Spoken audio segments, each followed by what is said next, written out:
Clark, you see just the great little rub screen by Aaliyah Boston.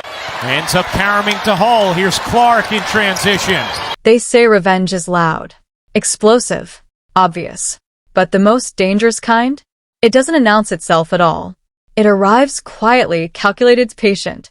It doesn't chase attention. It controls the moment. And when it finally hits, it doesn't just prove a point, it changes the entire system. That's exactly what happened with Caitlin Clark. Because her story was never about one game. It was never about one coach. It was never even about one decision. It was about a shift in power, one that nobody saw coming until it was already too late. There was no dramatic press conference, no viral argument, no social media war, just one decision made in silence. A decision that cost over $1 million in just weeks. And she walked away from it. No hesitation, no explanation, just walked. Most players? They take the money, they take the spotlight, they take the fast track. But not her. Because this wasn't about money. This was about control. About ownership. About refusing to let a system that underestimated her be the same system that defined her. But to understand that moment, you have to go back. Back before the sold-out arenas. Before the record-breaking ratings. Before she became the face of an entire sport. Back to when she was just a name, one that should have been impossible to ignore. And yet somehow it was. Because while the world now sees a generational superstar, there was a time when Geno Auriemma, the most powerful voice in women's college basketball, didn't pick up the phone, didn't call her, didn't sit down with her family, didn't make her a priority. Let that sink in. The architect of a dynasty, a program that defined greatness for decades, looked at the most electric talent of her generation and hesitated. Not because he didn't recognize talent, but because he believed he already had his future. He had his system, his structure, his blueprint. And in that blueprint, she didn't fit. On the surface, it sounded logical. Another elite guard already committed. No need to overcrowd the position. Simple, clean, justifiable. But then came the statement that changed everything.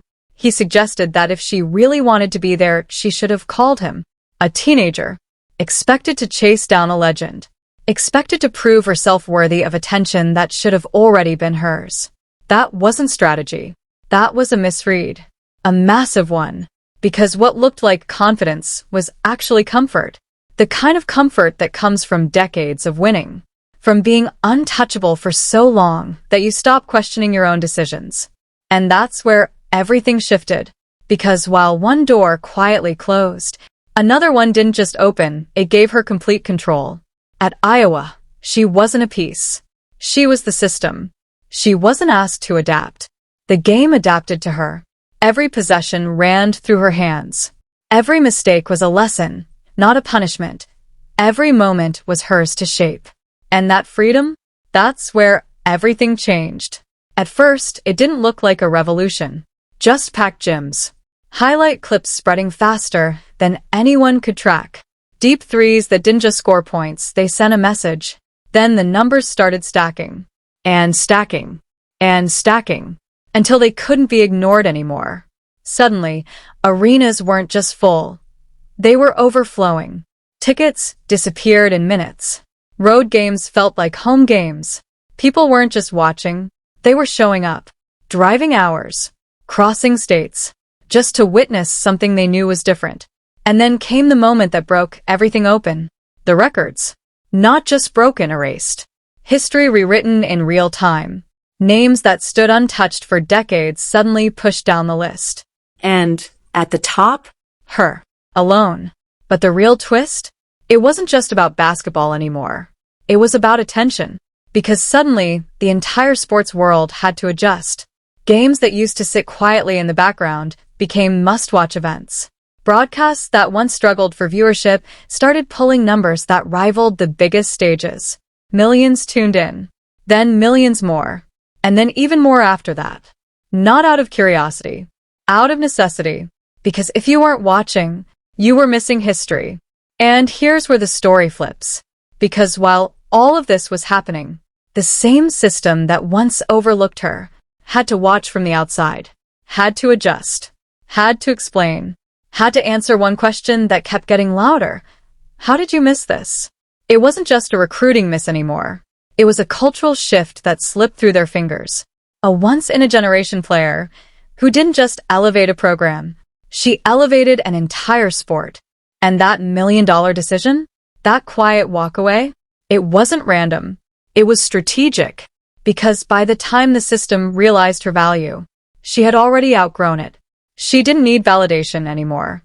She didn't need approval. She didn't need to fit into anyone else's structure. She became the structure. And that's what makes this story different. This wasn't revenge in the traditional sense. No shouting. No calling out. No public takedowns. Just dominance. Just results. Just a slow, undeniable takeover that forced everyone, from analysts to networks to legends like Geno Auriemma, to sit back and watch something they never planned for take over the game they thought they controlled. Because in the end, she didn't chase the system. She replaced it. And by the time anyone realized what was happening, it was already too late. She didn't inherit the spotlight. She took it. Piece by piece. Game by game. Moment by moment. Caitlin Clark didn't need history hanging from rafters to validate her greatness. She didn't need banners, rings, or the approval of a system that once looked straight past her like she wasn't even there. Because long before the sold-out arenas, before the record-breaking ratings, before her name became unavoidable, there was a quiet moment. A gym in Des Moines. A teenager waiting. A phone that never rang. On the other side of that silence stood Geno Auriemma, the most powerful gatekeeper the sport had ever known. And he didn't call. Not once. No real conversation. No serious pursuit. No urgency. Just distance. Just indifference. And sometimes that's louder than disrespect. What he didn't realize in that moment was that he wasn't rejecting a player. He was creating one. A version of her that wouldn't forget. Wouldn't chase approval. Wouldn't wait again. So when she chose Iowa, it didn't feel like a headline. It felt like a footnote.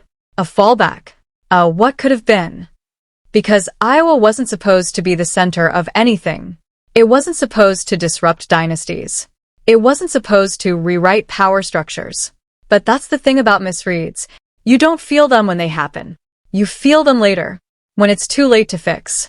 Because while one program stayed comfortable in its legacy, she built something entirely new. Not quietly, but inevitably. The arenas filled, then overflowed, then turned into something bigger than basketball. People didn't just watch her. They followed her. Across states. Across screens. Across a sport that suddenly had a new center of gravity. And with every deep three, every impossible pass, every record that felt like it never mattered, the message became impossible to ignore. This wasn't hype. This was a takeover. And still, the response from the top didn't change. Instead of reflection, there was resistance. Instead of acknowledgement, there was dismissal. Geno Auriemma didn't lean into the moment. He leaned away from it. He called her fearless, but framed it like recklessness. He praised her style, but reduced it to playground instincts.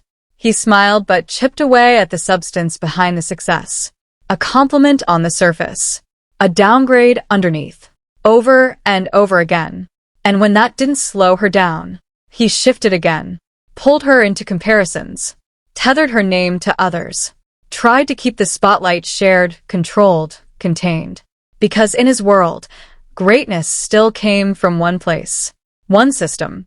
One blueprint. But outside that bubble, that blueprint was already cracking.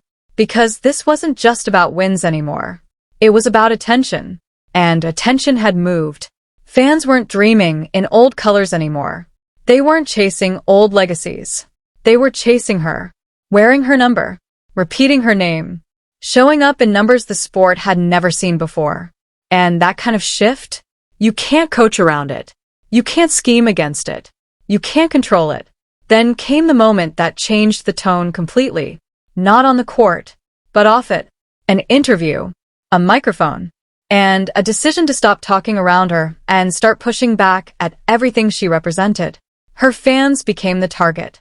Labeled uninformed. Dismissed as noise.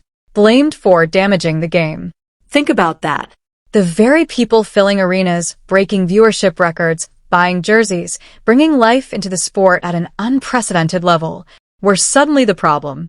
And still, no response, no tweets, no interviews, no back and forth, just silence. Until the only response that mattered came. On the court, Rookie of the Year, All-WNBA First Team, Top 4 MVP finish, exactly what those uninformed fans predicted. Every result hit like a receipt. Every accolade answered a question that had already been asked too many times. And just like that, years of subtle doubt collapsed under undeniable reality. At that point, the narrative had flipped. Completely. Because now, the same system that once dismissed her, needed her. That's where the story takes its sharpest turn.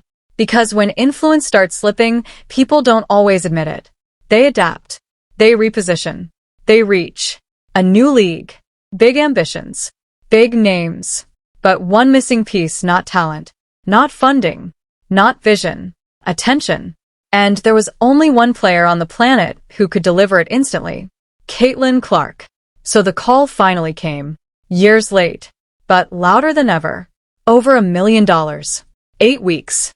One of the richest offers the sport had ever seen. And behind it, the same figure who once stayed silent. Geno Auriemma. The irony was impossible to ignore. The coach who didn't recruit her now needed her. The voice that downplayed her now depended on her. The system that overlooked her now tried to rebuild itself around her. Everything had flipped, except one thing. Her mindset. Because when that offer reached her, she didn't see opportunity. She saw timing. And more importantly, she saw control. No drawn-out negotiations.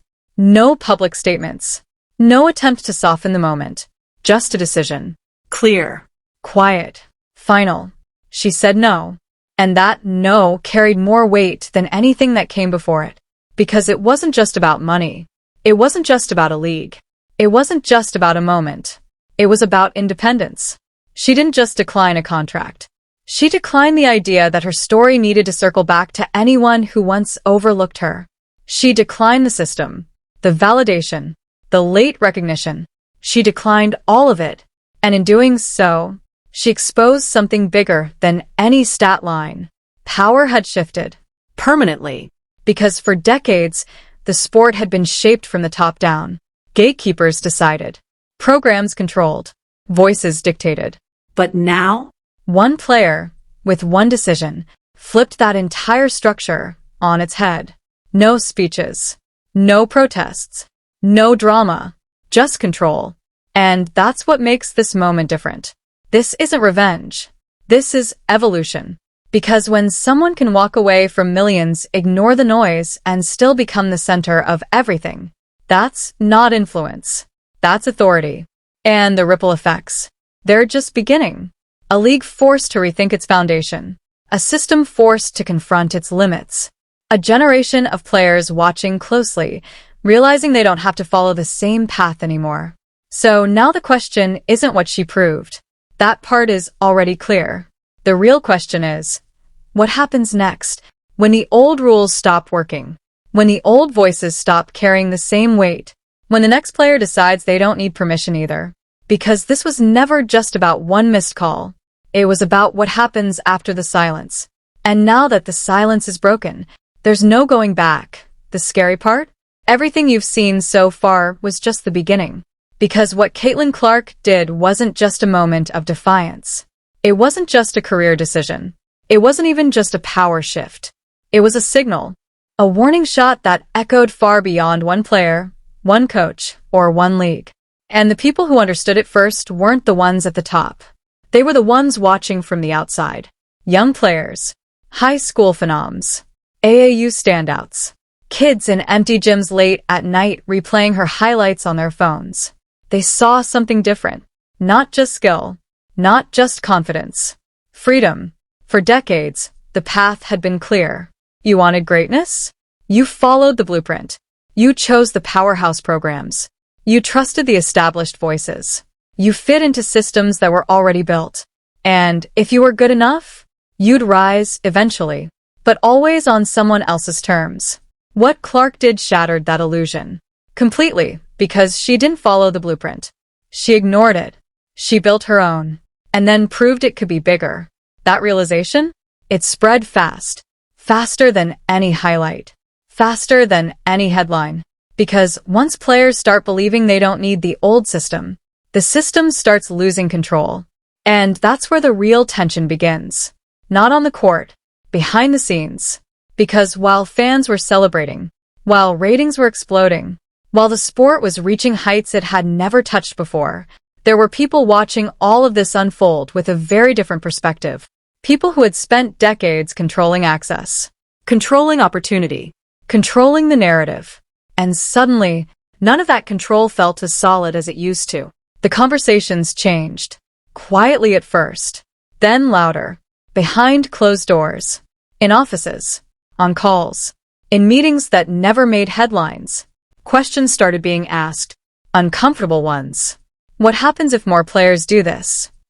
What happens if they stop choosing us? What happens if we're not the center anymore? Because, make no mistake, this wasn't just about one missed recruit anymore. This was about a system realizing it could be bypassed. And once that door opens, you can't close it again. Meanwhile, Clark kept moving. No distractions. No detours. No interest in going backward. Every step forward felt intentional. Strategic. Like she understood something the rest of the sport was still trying to process. Because while everyone else was reacting, she was already thinking ahead. The endorsements grew. The spotlight intensified. The expectations skyrocketed. And yet, nothing about her approach changed. No chasing validation. No over-explaining decisions. No feeding into narratives designed to pull her back into old conversations. Just control. Over her game. Over her image. Over her future. And that level of control? It created something the sport had never really seen before. A player who wasn't just the face of the game, but the center of gravity for everything around it. Networks adjusted. Schedules shifted. Entire broadcast strategies were rewritten to keep up with her impact. Not anticipate it. Keep up with it. Because for the first time, the demand wasn't coming from the top down. It was coming from the outside in. From fans. From viewers. From people who had never cared before, but suddenly couldn't look away. And that kind of attention? It doesn't ask for permission. It takes it. Back at the top, that reality was getting harder to ignore. Because every attempt to reframe her success, every attempt to minimize it, every attempt to redirect the spotlight, kept failing. The numbers didn't lie. The crowds didn't lie. The impact didn't lie. And eventually, even the strongest narratives break under that kind of pressure. But instead of fully adapting, instead of completely letting go, there was still resistance. Still an attempt to hold on to something that was already slipping. Because power doesn't disappear overnight. It fades. Slowly. Then all at once. And the turning point? It wasn't loud. It wasn't dramatic. It didn't come with a headline. It came in moments people almost missed. A recruit choosing a smaller program because they wanted freedom. A player speaking openly about control instead of tradition. A fan base growing around individuals instead of institutions. Little cracks. Everywhere. All tracing back to one thing. Proof that there was another way. And at the center of it all, still her. Still moving forward. Still refusing to be pulled backward into a system she had already outgrown. Because that's the part most people still don't fully understand. This wasn't about proving anyone wrong. Not really. It was about removing the need to prove anything at all. And once you reach that point, you can't be controlled. You can't be redirected. You can't be boxed into someone else's expectations. You just move. And everything else has to adjust. So now the question isn't whether the system will change.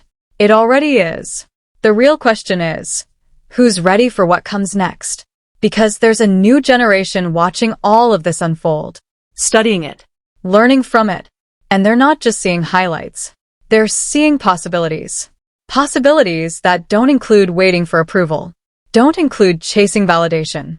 Don't include fitting into structures that weren't built for them in the first place. And when that mindset spreads, when that belief becomes normal, That's when the real transformation begins. Because what Caitlin Clark started isn't slowing down. It's multiplying. And the next player who follows that path, they won't be questioned the same way. They won't be overlooked the same way. They won't have to wait the same way. Because the door she forced open, it's not closing. It's getting wider. And the people who once controlled it, they're no longer standing in front of it.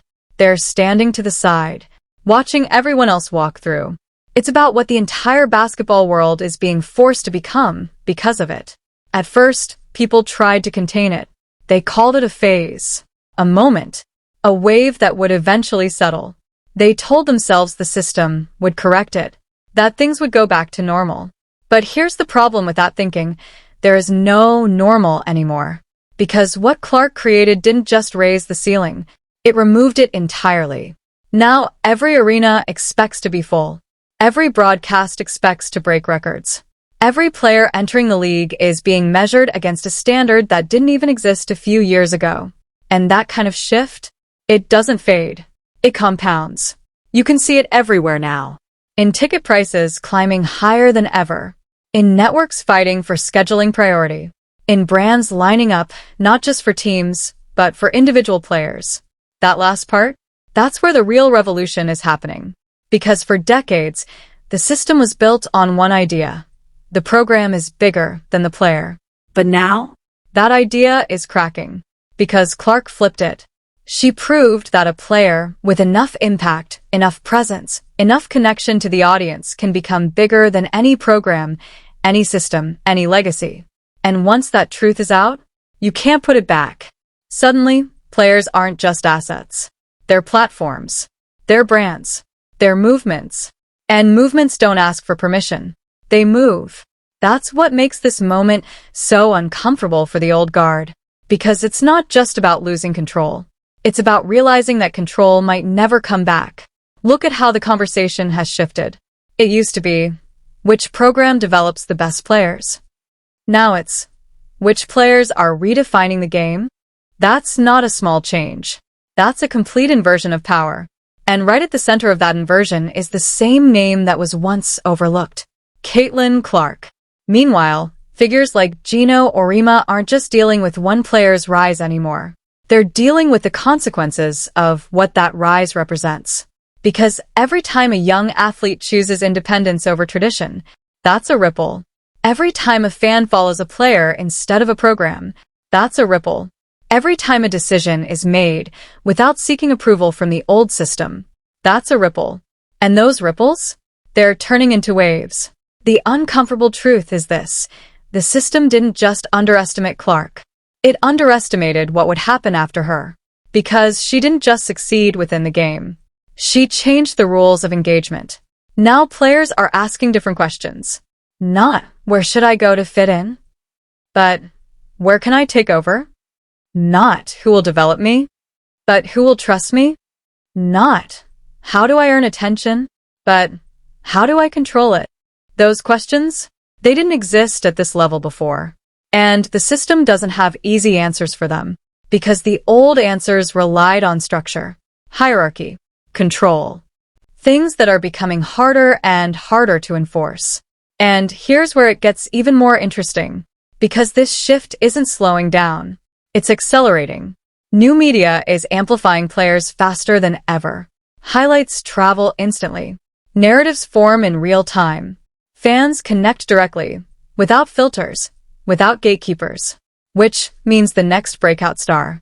They won't need years to build recognition. They'll need moments.